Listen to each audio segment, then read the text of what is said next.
Hi, everyone. What an honor it is to be here with you on 2/22/22 with such a profound interview that I have set up to just bring such profound awareness and such a profound story and such a profound human being, Arjan Erkel, who is from the Netherlands, a profound connection that has completely changed my perspective in life to when it comes to human trafficking and how human trafficking does not discriminate against your age, your race, your gender, your ethnicity, etc.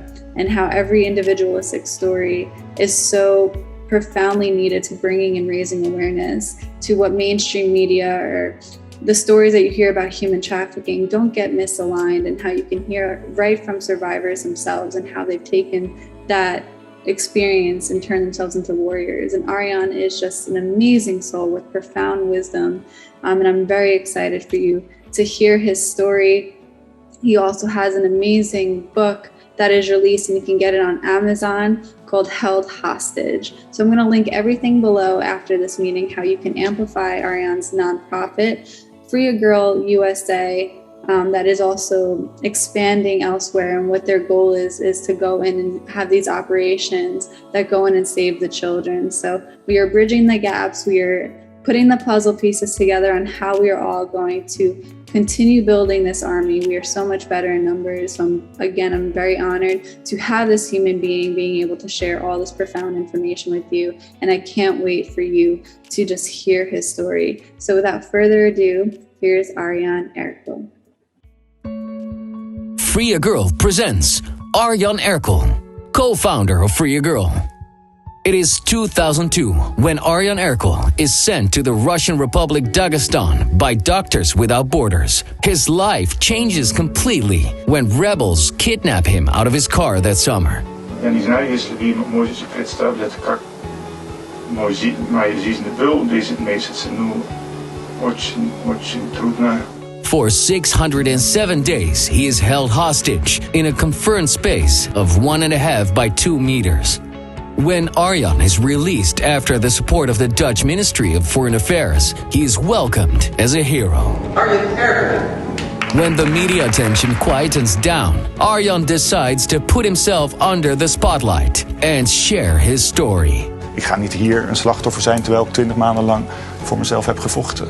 As a writer, trainer, and public speaker, he shares his experiences all over the world. His message: if you're vulnerable, you need support the most. This is why Arjan helps young girls who are locked up in brothels. He's the co-founder of Free a Girl, an international organization that fights against child prostitution and impunity. Het onderscheidende aan Free a Girl is dat wij echt projecten financieren en steunen die meisjes bevrijden. Arjan Erkel, from hostage to rescuer. I'm Arjan Erkel from the Netherlands. What I went through on human trafficking, I was kidnapped for 607 days. I was working for Doctors Without Borders. It's a humanitarian organization dealing with medical aid. And we were working in Chechnya, which is a part of Russia. Not the part of what they're attacking right away, but there was a civil war going on between the Russian government and the Islamic fighters, and we were giving help to the refugees. And then my car was blocked with lots of force. They beat me up. They kidnapped me. They hold me, of course, against my will for 607 days, 20 months. Every day could be my last day. There was lots of violence in the beginning. Of course, feeling of insecurity, unsafety. I was locked up in a place under the ground of 6 feet by 5 feet and only 6'3" high. And I'm 6.3 high myself. And yeah, of course, there was misery and pain. I couldn't decide when to go to the toilet, what to eat, when to brush my teeth. I was completely depending on people from outside to help me. So, of course, I prayed and I hoped that my organization, my family would help me. But, of course, sometimes I lost my hope. I became indifferent, and then I felt really left out, felt alone, wondering why isn't anyone helping me? How difficult is it to help me? And in the meantime, I was counting the days, like how many days does it take for someone to pay money? That's what I thought.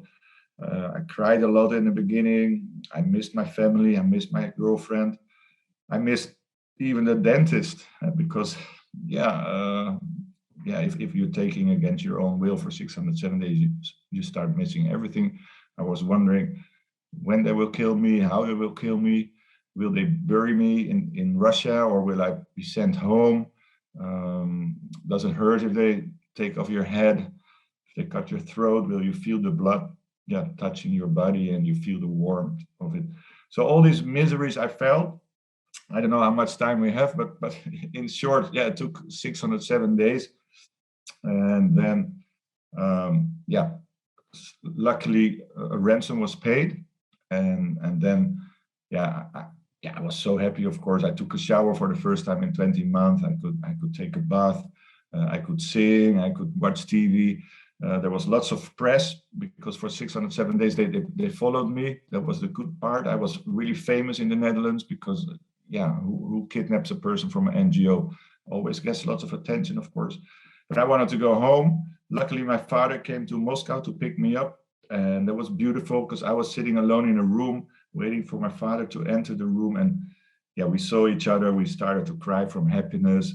We embraced, of course, like father and son. And I could see that he was fine. And more important for him, that he could see that I survived. And then we took a plane to the Netherlands. And that was also amazing. My mother was waiting on the tarmac. And her arms were so waiting for me and embracing me. And that felt so good. And all the help from people in the Netherlands, which is in Europe, everyone knew my story. So there was so much of warmth and happiness in the country, but also support for my case. And people came to me, they wrote letters, they wrote emails, they gave me free food in restaurants. Even police officers didn't write tickets if I parked my car somewhere. And then I thought, I made it. And then I heard about human trafficking and children being put in all kind of hotels and brothels and made victims, of course, of sexual abuse. And then I thought I have to start organizations to fight that, because of course I was never raped or never misused in that way. But for 607 days, I missed the whole life. I didn't understand why they took me. And I was already an adult man. And then I think children between 9 and 15 or 16 that are really, really exploited should be helped. And in lots of countries, the governments don't do enough, and we have to stop it. And that's why I started Free a Girl and Free a Girl USA. We have an organization in the Netherlands, but since last year, we also work from Salt Lake City. And we already rescued more than 4,000 kids and gave them back a second chance of life and reunited them with their family. So that's my story in short. Wow. I sat here and I tried shutting my eyes just to kind of empathically see and feel that experience that you were describing. And I could only imagine what it was taking when you were in that unfathomable conditions, like what was going through your mind, number one, and number two, the groundedness and like that you had to be able to have to not let the fear overcome you. And to also, it reminds me of that book. Believe it's called like Outwit the Devil. Like you had to outwit them in some way, shape, or form beyond your fear. Can you describe a little bit of what like that process was like? Because I'm sure like you were faced with like that fear, but like you had to overcome that and kind of not manipulate the situation, but for your own benefit, for your own safety, get out. No, I think manipulation is also the right word, or maybe to play a little bit with the circumstances. Of course, in the beginning was lots of fear. I thought they could kill me anytime. Certain moment, I went to a new house and there was no room for me, not a specialist, a place for me to sleep. So they start digging a hole, for example, in the ground. And once you're kidnapped and you see people digging holes, that's really scary. And when they start talking to each other and I couldn't hear them, that was really scary as well. When I was when they were driving me around in trunks of the cars for hours. I also didn't know where to end. And this fear, the way I dealt with it, trying to see how much value you have for yourself, but also how much value I had for them, because of course they kidnapped me and I still had value because they wanted to have a ransom. But also it doesn't help to be fearful or full of fear. So I needed to put other ideas or other visualization exercises to get myself out of that situation. So that helped a lot. I took lots of memories from the past. And I played them in my head. I was singing songs to myself, even Dutch songs. And at the end, they started to sing with me because they liked the tune and the words. Yeah, they phonetically, they were singing with me. So I also tried to build up a bond with them. And I think what also helped is, find all the powers from within that you need, the good powers from within, because of course sometimes I felt like a victim, sometimes I felt I'm not going to make it, but these thoughts don't help you to make yourself feel better, but it also doesn't change the circumstances. So I was always thinking, does this help me to make myself better, to make myself grow, to make the situation better? Because after 2 weeks of crying and bitterness and injustice, I thought, I'm here anyway. I have to accept it, that this is my new situation and I'm going to make the best out of it. And I'm the one who's going to change it. And so I had to take ownership. I had to influence them, like you said, to manipulate them a bit, that they start liking me and not, and really in the real way. So they had to respect me and they had to appreciate me for who I am. And I think that's what made me proud of myself during that time, that I made them start liking myself, because I also was interested in them. And I wanted to know why they live their life like they were doing. Why did they radicalize? Why did they kidnap people? What did they want to change for the world? And then because they were invited to share their story, they also started to ask more about me. And I had to defend my own space, of course. You might know that radical Muslims don't like homosexual people, for example. So they asked me, do you have homosexual friends? Do you want to become a Muslim? So I told them, no way that I'm going to change my religion, no way that I'm going to change my culture. So I had to stand up for myself, had to take some risks. So that's how I dealt with the fear, to see what I can influence, but also to be human. Like you know as well, if we all show our human face in a good way, we can reach so much more than not trying to accept each other, than not trying to be human to each other. And wow, the power of one's mind and what it's capable of when it's with, but also the power of the real body itself, because I had to stay strong. I was exercising. I wanted to have a six-pack, because then my girlfriend would be even more proud. I wanted to be strong in words, so I had to tell them, no, I don't like your behavior. And it's scary, because lots of people don't speak out if someone else does something bad to them. But like giving feedback, trying to change the situation.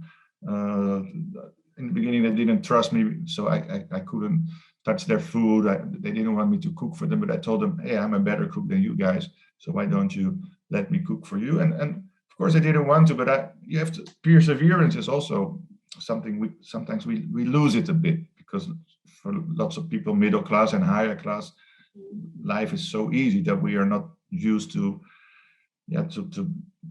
difficult times maybe. And I believe, like, also noticing with what you're saying, just like the word human and humanity, that's also within all of us, but specifically within you in that moment when you're dealing with radical minds and terrorists like that, it kind of puts like that reflection on them, like we're like one and the same at the same time. And I think it helped build like what they would call like that rapport. It's a different type of rapport, like not the normal, day to day we're talking right now, building this connection type of rapport, but it definitely came in handy to just save your life. For sure. I'm an anthropologist, so that also helped, because the things they did wrong according to their own culture, I also pointed out to them, like, hey, this is not supposed to be how you're supposed to deal with me. But also building rapport like normal people do, because I could also appreciate them for what they were doing, and building this psychological safety is also very important, because they didn't trust me, I didn't trust them. They thought I was like a special force guy who could escape anytime, which I'm not. And I thought, yeah, that those guys are from the mountains. They have this tunnel vision about life. So I had to, yeah, educate them a little bit. But there was also lots of hatred from both ways. But then, yeah, the only way to fight each other is being human, like you said, and humanity and empathy. And religion also helped a lot, because they were religious, but I had my own religion, and that's how we also build bridges. Absolutely, that faith. It all comes back to that oneness, and we are all one. So it definitely helped really ground and bring in that, like, that's definitely.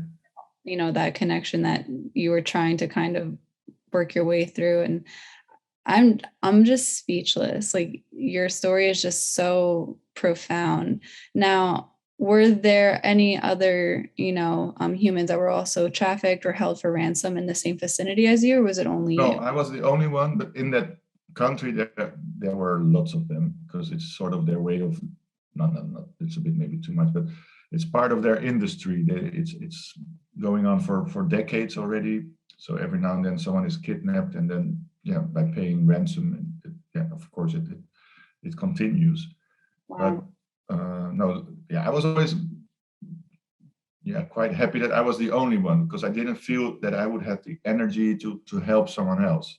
Luckily, I do that afterwards. But yeah, human trafficking, there's lots of human trafficking from Russia to Europe, maybe even to the Middle East. It's a worldwide problem, but it's after the drug industry, it's one of the most biggest industries, human trafficking. Yeah, it's about to pass that illegal drug trade and illegal arms trade.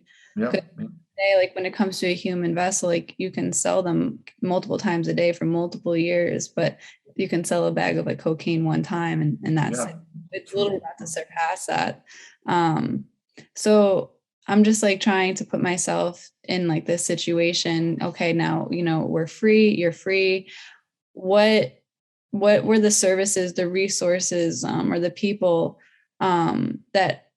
that helped you heal through this experience, or how did you heal from this experience when you were out?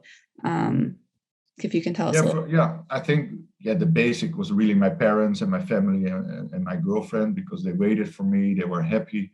They did their utmost best, because they always said, we were wondering what would I say if I come back, and they didn't do enough. And so they always had this fear that they didn't do enough for me, but they really did. Because it was such a big case in the Netherlands, and even in Swiss, because I was working for the Swiss. So they went to the Pope, even Joe Biden. They reached out to Joe Biden. He wrote a letter to George Bush, who was at that time the president, that they should talk to Putin. So I always say Putin and Joe Biden knew me at that time. Maybe they still know me, but at that time it was such a big case. But and my psychotherapist, he also helped a lot. He gave me two very important lessons. One, I felt that I had to be grateful to everyone who had helped me to get out, like my colleagues, the intermediators, the police, the government who paid for me. But he said, most people helped you for unconditional reasons, the unconditional love. So you don't have to thank them. So that really eased my mind, because I thought, I really have to thank everyone. I have to visit everyone. I have to write letters to everyone. And I really got thousands of letters. Next to that, he told me, of course, lots of friends from the past and your real friends will come to you. You have to serve them food in your house, or you have to go to restaurants. Don't do it. Let them take care of you. I don't know the English word, but it's like lean on them for the first couple of months. So don't be the host, just be the guest in life, because otherwise you will be stressed again, and you deserve it. So that, and I still sometimes feel like that I'm the guest in sort of a big movie that is made around me to help me come back to normal life. And I'm already free for more than 17 years, but people are still not too much, but helping me, being friendly. And also in the Netherlands, if people from 35 and older, they still know my name. So it's always, I don't start myself like I'm Arjan and I'm kidnapped. But in general, people are just a love of people. I think love in general also helped a lot. Unconditional love, 100%. Yeah. The highest vibration known to man, but it's profound as I'm listening to you. I'm just reflecting too on like being a survivor as well, and how these certain circumstances, how at the end of the day we were called within like our experiences to then rise up and have some form of a puzzle piece into what was missing in the healing processes. Or for, you know, Free a Girl, if we can touch upon that, exactly what the process is, because from my understanding, Free a Girl also helps with the funding to go in operations and help save the girls, or do they also heal them? Like, what is the process for Free a Girl? No, so with Free a Girl, it's an organization that started in 2008, and the main difference is that, the main difference is that we really rescue the girls, because there's not so many organizations that rescue. For example, in India, we always have informants that go out to all kind of places to see if there's minor girls, because lots of time adult prostitution is allowed. Then with the informants and the organization that we support, we go to the police, because the rescues itself we always do with the police departments, and then they are sent to local care places, with psychologists, psychiatrists, doctors, to see the medical state, to see the mental state. We always start to fight for justice. So we start, in English, the process of persecute the the people who've been doing the trafficking, and of course we try to reunite them with the home situation, because that's the best, that they go back to the family, go back to the village or the city where they're from. But of course not always. Some of them, it could have been their family selling them. It's such a where everyone's specific experience is so individualistic and so different. True. But then in the beginning we also had the care houses, or I don't know how you call them. Sorry for my English. Aftercare, something like that. Yeah, aftercare programs with a little bit of education, but sometimes there are only 9 or 10 or 11, 12. There's so much to do. We have one really program I like a lot. It's called School for Justice. So the girls who are a little bit older and more intelligent, they can go to law school, and we pay for them. And we have a campus house where they live, and they are sent to normal law schools in India. So we don't have the schooling program itself, but we pay for the fees, we pay for their lives, we pay for the rent, and then they will become the social change agents for the future, because they can be the lawyers, they can be maybe the judges, they can be the persecutors of the future, because there's so much injustice done, that, and not everyone is being punished. And the injustice is so great that we have to work on that as well. So that's really a cool program. But of course, sometimes it's just someone being a nail polisher or a hairdresser. So they have to find the profession for the future for themselves. You don't want them to be poor again, because of course poverty is one of the main problems. So they have to stand up for themselves and be able to look after themselves. Well, it's very similar. I'm resonating with them, what I've been hearing through connecting with other nonprofits as well, and people within the same space, that specifically in the US, it's making sure that it's not this revolving door and the cycle keeps being, perpetrated, because there's not a system in place, to provide the healing and to help provide jobs. Because a lot of the times, especially in the US, the women and the girls, it goes on their record because they had to do a lot of the things, like the dirty work that their traffickers didn't want to do, but their traffickers were the one that were providing the money. So a lot of the time, if they didn't have that proper system that was helping them, set themselves up for success and to be their own human being back in the world, that reintegration, they would just go right back to their traffickers. So it's this very tedious missing puzzle piece that we are making sure within, what we're doing, how we're guided to make sure that revolving door doesn't happen. And these women can go and thrive and go back into the real world. It's so important. Sometimes I think back at how I was helped and what I missed, and how we can make it better. Because sometimes I think if you have a resort in the beginning, and people can really heal, like you said, the best care, they can learn a job, and then they can be spoiled for a bit because they had such a bad experience. So, and maybe we can have a starting sum of money so that they can start do healing for their body, or pay off their debts.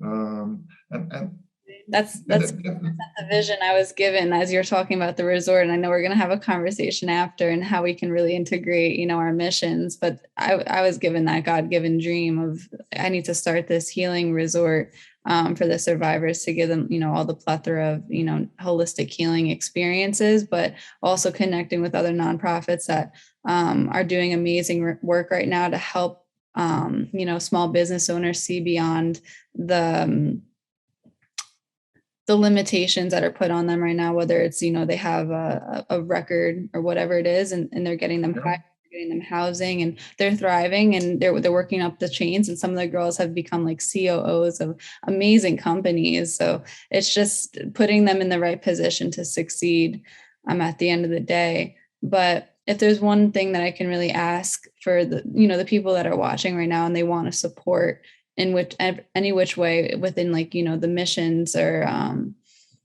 going in and helping and saving the children, the women, whoever is just held for ransom or held for trafficking, and how Free a Girl is able to amplify that and support that. What can the people watching right now, what can they do to support Free a Girl? Yeah, the ease is always money in itself, because then we can relocate the money to where the needs are the biggest. But also prevention is very important. It can happen to the girl next door. It can even happen to your child. So of course, prevention is the most important. Lots of people always think it's people from lower classes or from people from migrants, but there's also cases even in the Netherlands from children from dentists who always have a good social position. So be aware of your own children, be aware of what's going on around you. But of course also support the injustice system. That's really important. That really we all have to stand up on social media, on old media, that the issue is really there. Some people think it's really minor, that it's always your own fault. So maybe also about language is important. Change the language. Don't call it a prostitute. Don't call it child porno. Don't call it a victim all the time, because there are also survivors. It's small children who really do it against their own will. It's no one chooses for this work, and sometimes we belittle the victims or the survivors. So really stand up for them. It's their life. It's not garbage. Sometimes we look at it and think it's garbage. It's their own mistake. It's their own fault. Absolutely. Yeah, no child is definitely not a prostitute. And I agree with you. The lingo and the education needs to, be clear and be there. And as long as, there's other, communities and other ways of people just simply educating themselves, because for me, that's just kind of how I went at first before, going into the statistics and really finding out all the information. I was going down like the rabbit hole, but once I first saw it, it was something I couldn't unsee. And it also helped me understand what I had gone through, because I just didn't understand at all. So, that shame and that guilt kind of just like washed away that I had over me. And I think there's probably a lot of people in this world that can really get help just from, being educated, and how they can also help. I call them warriors. I try to like bridge the gap between, calling them a survivor or calling them a victim. And at the end of the day, like, it's just, you literally have to go into that warrior mode, and like you're fighting for your life. That's great. Great. And everyone can be a freedom fighter, we say. And so to prevent people from being kidnapped or trafficked or being exploited, be a fighter and fight for other people. That's really important. And you can help Free a Girl, but there's so many, and you can help OUR in Utah. It's really big, other organizations. So don't look away. Don't look at like it doesn't exist, or that it's really them to blame. It's always the traffickers are to blame, and of course the clients. It's not. Yeah, I don't know how to say, but if you see someone who's too young, you can also think yourself like, hey, this is not normal. I shouldn't do this. I should report it. I should something. Usually your body or like your intuition is speaking to you. And sometimes people just don't listen to that little, internal, GPS system that is like just dinging off and showing the signs. And once you get educated on the signs, you can probably look back on certain situations where you didn't listen to that and you saw something. So just knowing better and doing better for the future, and how we can all just like play a vital part. Like not everyone has to go and create a nonprofit. Not everyone has to, like, we all have our puzzle pieces, and we have our frontliners that are just day-to-day people out in society that can see what is happening as well and be very preventative in that essence. But I think a really important question that comes to my mind, not a sense of do you, but do you believe that the eradication of child and human sex trafficking can be eradicated like within the next few years? Yeah, I have these discussions with my colleagues as well. And if you have a goal, you should always aim for the highest. So at least we should, do our utmost best, and we should gather everyone and gather all the money and even maybe it's pretending, but we should try to do it and make it the biggest fight, and then at least we will succeed. And if you start like it's not possible and it's only one child, and then the other day another one is being kidnapped, then it's not going to make a difference. So we can make the difference, but you have to really fight for it, and we have to spend money and to educate people and prevent it. So yes, we're going to make it. Like the one question I get asked all the time, because my statement is, I am here to see through the eradication of child and human sex trafficking, the organ harvesting, adrenochrome, everything, modern day slavery, forced labor, everything that's encompassed within it. And people are like, but do you really believe that's? Yes, it will. It has to. There's no other way. There's no other way. We're all here trying to create, this heaven on earth. Yeah, but even the other way around, if you don't succeed, imagine all the girls or slaves, people dealing with slavery. If all the people are being rescued, you made really a big difference for them. So it shouldn't. Some people say, you shouldn't do it because it's only such a drop on a hot plate, we call it. But I know what it is. You know what it is. If your life changes for the better, and how much gratitude you feel and how much power you feel to change the world, and we're going to change the world, and we're going to eradicate it.